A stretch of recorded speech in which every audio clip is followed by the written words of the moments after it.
Mr. President, Excellencies, distinguished delegates, ladies and gentlemen, I'm honored to address the Human Rights Council this year in my capacity as President of the Economic and Social Council in accordance with Resolution 37/25. That resolution called for a more integrated approach to the implementation of the 2030 Agenda for Sustainable Development for the full realization of human rights, focusing holistically on the means of implementation. I'm pleased to have this opportunity to brief the Council on the discussions and key messages from the 2023 High-Level Political Forum on Sustainable Development that took place in July this year under the auspices of ECOSOC. I will also share additional insights from the outcomes of the 2023 HLPF under the auspices of the General Assembly, also known as the SDG Summit, which took place in September. The 2023 HLPF met from 10 to 19 July 2023 under the auspices of ECOSOC. The forum attracted engagement at the highest level with more than 120 heads of states and government, deputy prime ministers, ministers, vice ministers, and ministerial level officials. Over 134 high-level speakers participated in the discussions, including experts, mayors, and local authorities, representatives of the business sector, women, youth, and other stakeholders. The HLPF also include 12 special events, 10 exhibitions, 16 VNR labs, and 141 in-person side events. The forum examined progress in the context of the theme Accelerating the Recovery from the Coronavirus Disease and the full implementation of the 2030 Agenda for Sustainable Development at all levels.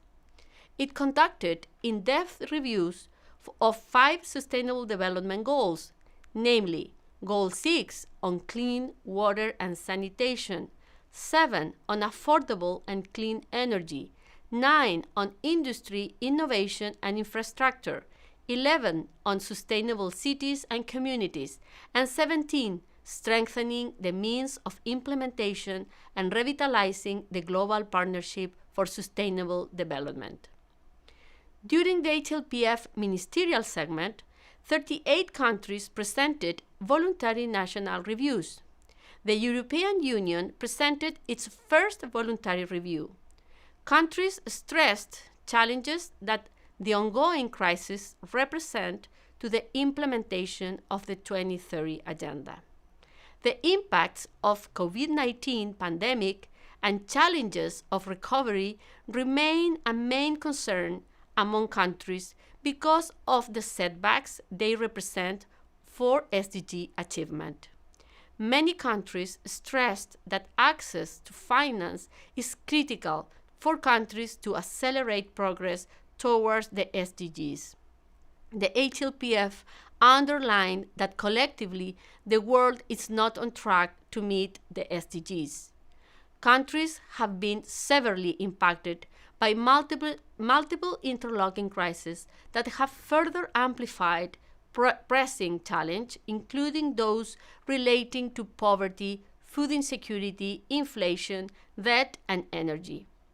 At the HLPF, we heard loud and clear that the world is falling radically short of financing the SDGs.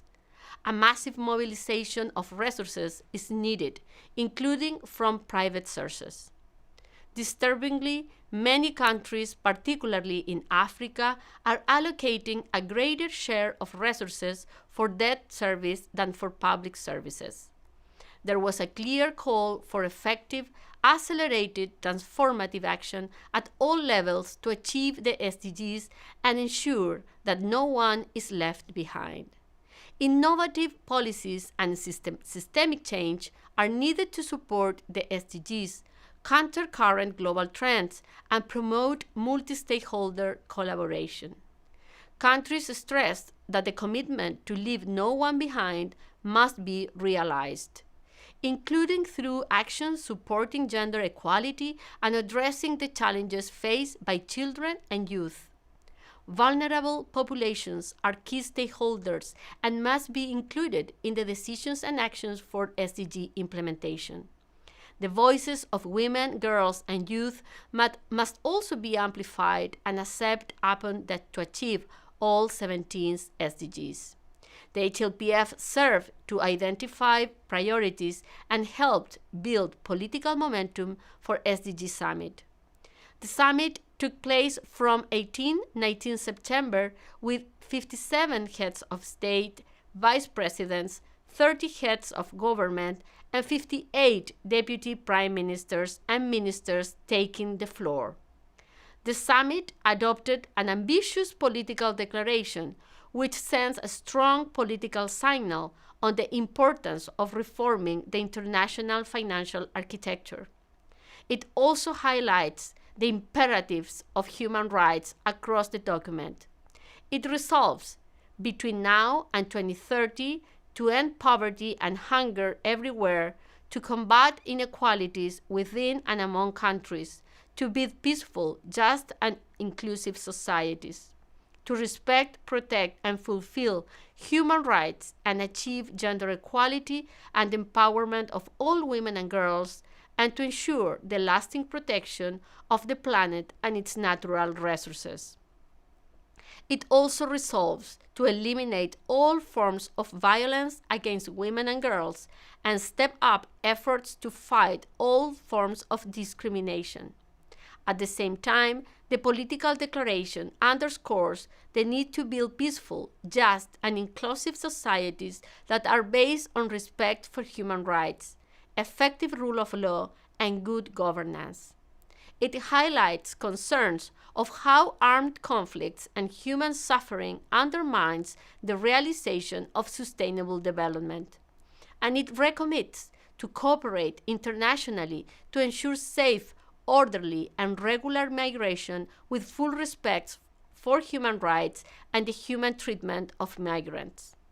Ladies and gentlemen, at the midway point of the implementation of the SDG, we have a political declaration that calls on all of us to ensure that human rights remain at the heart of achieving sustainable development. ECOSOC remains committed to advance these core tenets upon which the 2030 Agenda is built. I thank the Human Rights Council for its involvement in the review of progress in implementing the 2030 Agenda and the SDGs. On behalf of ECOSOC, I welcome your continued collaboration in the coming year as we take forward the political declaration of the SDG Summit. I look forward to further collaboration and to advancing our shared objectives.